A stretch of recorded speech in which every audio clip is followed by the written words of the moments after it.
The United States still lacks a complete picture of Iran's full arsenal, leaving intelligence gaps that heighten concern about undisclosed weapons and hidden capabilities that Tehran could deploy in a rapid escalation. As deal-making intensifies, questions about how much firepower Iran really possesses are mounting, forcing negotiators and military planners to weigh uncertain risks even as new intelligence trickles in. Despite their age, elements of the IRGC's fleet, most notably refurbished F-14s, remain operational and potentially significant, since legacy platforms can be upgraded or used in novel ways that complicate Western assumptions. Analysts warn the F-14's large radar and fire control suite could serve as an airborne sensor and command node to hunt cruise missiles, allowing Iran to coordinate air defenses and track multiple incoming threats simultaneously. Footage released from Iran on June 10 showed F-14 Tomcat long-range fighter aircraft, video that Tehran presented as evidence of the type's continued operational role and that immediately drew attention from analysts tracking Iran's aerial capabilities.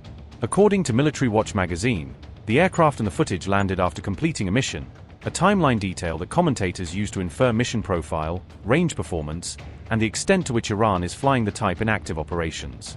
Iran remains the sole operator of the F-14, a legacy of the 1970s when the country procured 79 airframes, equipment that Tehran has maintained and modified despite decades of sanctions and limited access to original spare parts. Open-source estimates suggest that roughly 2 to 3 dozen F-14s may still be in service with Iran, a survivable fleet size that reflects intensive indigenous maintenance programs and selective upgrades focused on keeping the Tomcats mission capable.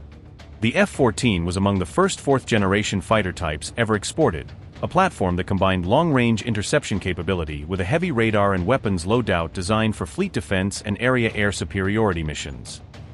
Iran's use of the F-14 demonstrates Tehran's capacity to deploy older, less modern jets for demanding missions, revealing how legacy platforms, when carefully maintained and tactically employed, can still contribute to wartime operational mixes.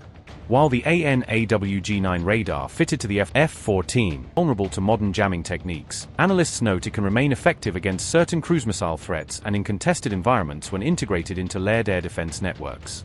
Originally, F-14 were built to defend U.S. aircraft carriers from large-scale missile attacks, a heritage that explains the Tomcat's long detection range, weapons control capabilities, and doctrinal emphasis on protecting high-value naval assets. Taken together, these factors raise the possibility that Tomcats will play important and specialized roles in Iran's war effort, serving as airborne early warning and engagement nodes that augment ground-based air defenses and complicate adversary strike planning, according to multiple reports.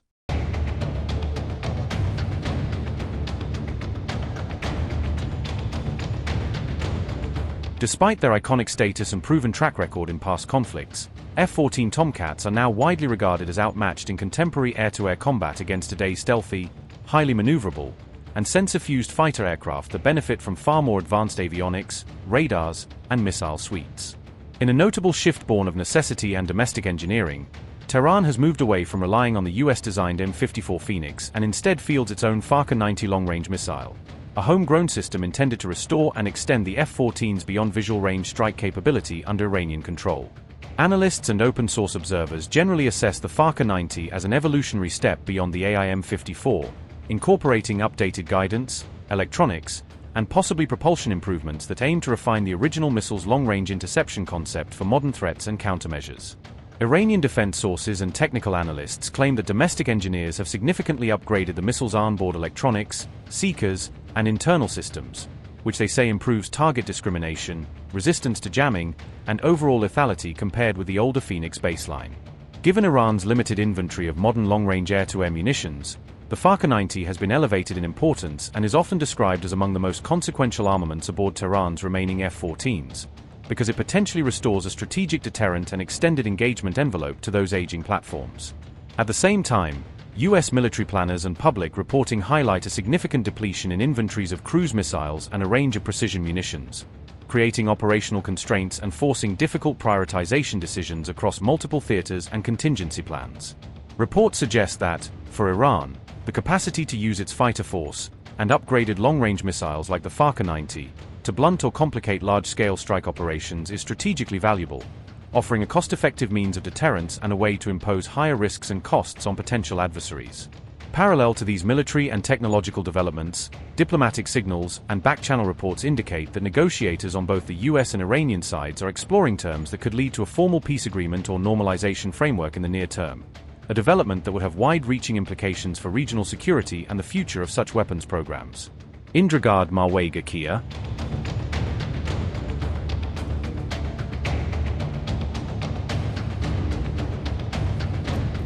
President Trump says a breakthrough in US-Iran negotiations may be closer than ever, with a possible agreement expected within days.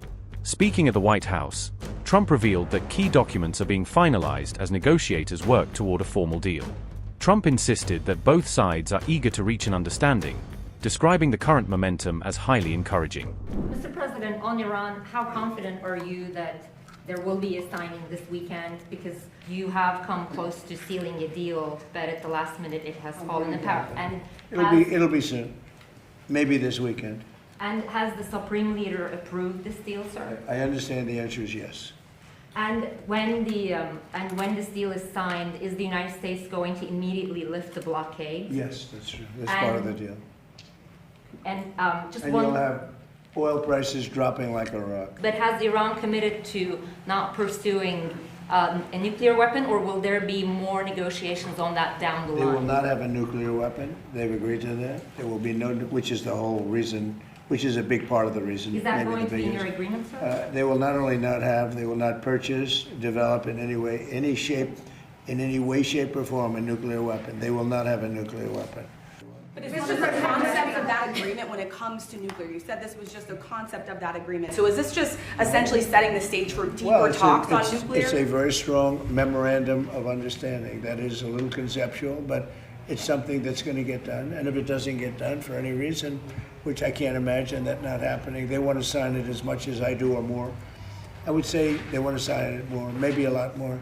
But it's a very detailed memorandum of understanding, also agreed to by many other countries that have great influence over them, and everybody wants it done. So it's going to get done. Mr. President, is there a specific amount of time that has to pass between this memorandum of understanding and a final deal being done? Well, we hope it's going to go relatively quickly, but it's... Is there 60 or 90 I mean, the straits are going to open immediately. It's upon signing. Maybe it'll be Saturday or Monday. Or is there a deadline, though, to get from this to a final deal? We think it's going to go pretty quickly. I don't want to say a deadline, because if I say a deadline, you'll say, oh, he didn't meet the deadline. You know, this is like, it's not going to matter much, because it's going to get signed.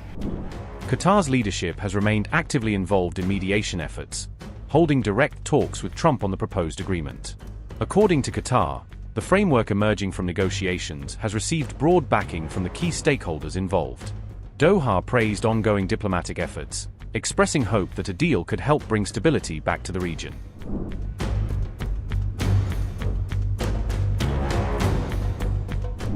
Diplomatic sources say negotiators made significant progress, narrowing several of the key gaps that had stalled talks for months. The latest negotiations reportedly centered on the release of frozen Iranian funds, maritime security in Hormuz, and the future of nuclear discussions.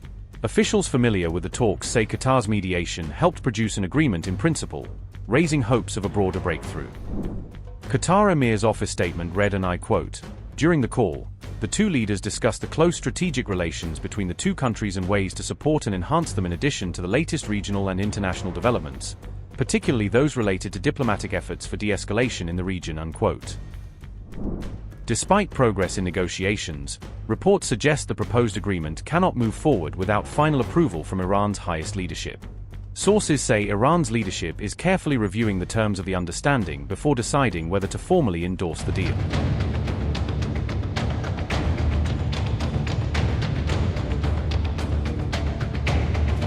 As the Iran conflict entered its final stage, reports claimed the United States was only about 3 hours away from launching a new round of military strikes. U.S. military forces were reportedly stopped from firing missiles after Donald Trump announced that a deal had already been reached.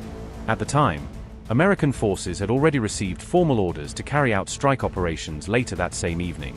According to reports by NBC News, operational planning for the strikes had reached its final preparation stages. The U.S. Navy had also reportedly adjusted air operations and prepared munitions as part of an approved strike package. Officials described the entire operation as being in its final phase before it was suddenly and unexpectedly called off. Karg Island was reportedly not included on the approved target list, despite earlier reporting suggesting it had been considered in preliminary discussions around potential strike options. Donald Trump had previously referenced Karg Island and Iranian oil infrastructure in public warnings, linking them to broader threats and signaling they could be part of possible military responses. Officials further said that Trump's public posts did not fully align with the internal operational planning that was already underway. Military forces were reportedly most surprised by the last-minute cancellation order, according to officials cited in the report, as it came after preparations had already reached an advanced stage. U.S. War Secretary Pete Hegseth and the Joint Chiefs Chairman reportedly visited the White House to discuss Iran-related military options with Trump prior to the final decision. Trump then reportedly posted about canceling the strikes shortly after that high-level meeting, according to officials familiar with the situation.